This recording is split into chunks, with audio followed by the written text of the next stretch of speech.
Saudara, ada begitu banyak peristiwa yang terjadi dalam satu pekan ini. Kami telah memilih 3 di antaranya yang menuai banyak perhatian.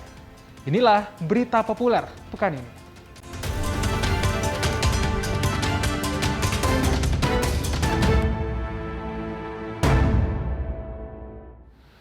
Informasi yang pertama, Saudara. Kepolisian dari Jatanras Polrestabes Makassar menangkap pelaku perundungan terhadap bocah berusia 8 tahun. Perundungan terjadi dalam tempat ibadah dan terekam kamera pemantau. Dalam kamera pemantau terlihat sejumlah pemuda melakukan perundungan terhadap bocah 8 tahun ini di sebuah rumah ibadah di Jalan Andi Mangerangi, Makassar.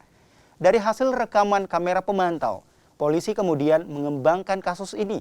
Polisi kemudian menangkap para pelaku yang berada di Kabupaten Goa dan Kabupaten Takalar dan diserahkan ke Polsek Tamalate Makassar untuk diperiksa.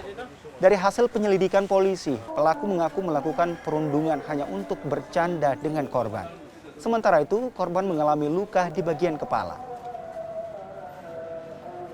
3 orang diamankan di wilayah Makassar, 1 orang di wilayah Takalar, dan 1 orang di Kabupaten Goa. Ini perannya apa saja Pak ini? Jadi dari hasil interogasi dan dari hasil analisa CCTV dari TKP waktu kami turun ke lapangan, 1 orang ini yang melakukan penganiayaan dengan cara mengangkat si anak ini kemudian membantingnya sehingga mengakibatkan luka di bagian kepala. Sementara keempat orang lainnya ikut serta turut melakukan perundungan dengan cara ada yang menarik rambutnya, kemudian melempari dengan sendal, kemudian ada bagian 2 orang yang memberikan sabun ke rambut si anak kecil ini kemudian menyiramnya dengan air. Informasi lainnya, ada tim satuan tugas dari Mabes Polri dan Polda Sulawesi Selatan yang menemukan 1,8 ton minyak goreng curah yang disimpan dalam sebuah gudang di Makassar, Sulawesi Selatan. Minyak goreng ini seharusnya disalurkan untuk masyarakat umum, namun malah disalahgunakan dan disalurkan untuk keperluan industri. 1,8 ton minyak goreng curah ini disimpan di sebuah gudang oleh perusahaan distributor minyak goreng. Berdasarkan hasil penyelidikan polisi, minyak goreng curah ini dikirim dari Kalimantan Selatan ke Kota Makassar dengan menggunakan kapal tanker. Minyak goreng ini seharusnya disalurkan ke sejumlah pasar dengan harga yang telah ditentukan oleh pemerintah. Namun oleh perusahaan, disalurkan untuk kebutuhan industri dengan harga di atas harga yang telah ditetapkan pemerintah. Dari hasil penyelidikan polisi, perusahaan distributor minyak goreng ini diketahui telah mendistribusikan minyak goreng ke 3 industri selama tahun 2022. Terduga melanggar melakukan penyalahgunaan alokasi DMO sebesar 20%, di mana DPO RDB minyak goreng curah dengan harga domestik yang seharusnya 10.300 per kilogram, guna mendapatkan pencatatan ekspor alokasi keperluan rumah tangga, sebagian dialihkan kepada industri dengan harga 18.100 kg sampai dengan 18.600 kg. Dan untuk keperluan rumah tangga dengan harga 12.000 kg.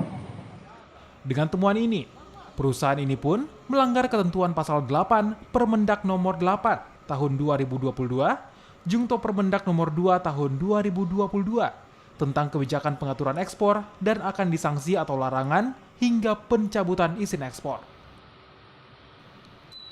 Nila Rustam, Kompas TV, Makassar.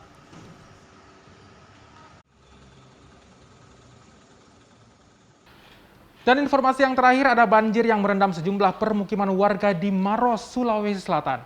Akibat banjir ini, akses kendaraan antar kecamatan tidak dapat dilalui oleh kendaraan roda 2 dan 4. Hingga saat ini ketinggian banjir di Perumnas Antang Blok 10, Kecamatan Manggala, Makassar masih bervariasi. Masih tingginya genangan banjir sehingga aktivitas warga menjadi terbatas. Sementara itu jumlah pengungsi juga terus bertambah yang sebelumnya berjumlah 22 kepala keluarga kini menjadi 27 kepala keluarga yang terdiri dari 61 orang dewasa, 19 anak-anak, 6 balita dan 3 bayi serta 4 lansia. Mereka mengungsi di posko pengungsian di Masjid Jabal Nur lantaran khawatir jika air bertambah tinggi. Meski Dinas Sosial Kota Makassar telah menyalurkan bantuan bahan pokok, namun mereka berharap ada bantuan untuk kebutuhan bayi dan anak-anak. Tambah kemarin kemarin 22 aja kakak, sekarang 27 kakak. Iya. Itu rata-rata rumahnya kenapa Bu yang baru-baru ini? Apa Kena banjir. semakin tinggi air atau Ya semakin tinggi air sekarang. Kalau sekarang kisarannya berapa Bu? Kalau kisaran ketinggiannya kalau di daerah di sini? Sampai dalam paham nih. Udah paham ya? Pinggang. Pengungsi baik-baik. Ada yang dibutuhkan atau seperti apa Bu? Minyak telon, Oke, Bu. pokok anak-anak. Oh, itu yang paling dibutuhkan Bu. Iya. Dan itulah tadi 3 informasi kami dalam berita populer pekan ini. Tetap patuhi protokol kesehatan, jaga diri dan keluarga dari COVID-19. Sampai jumpa.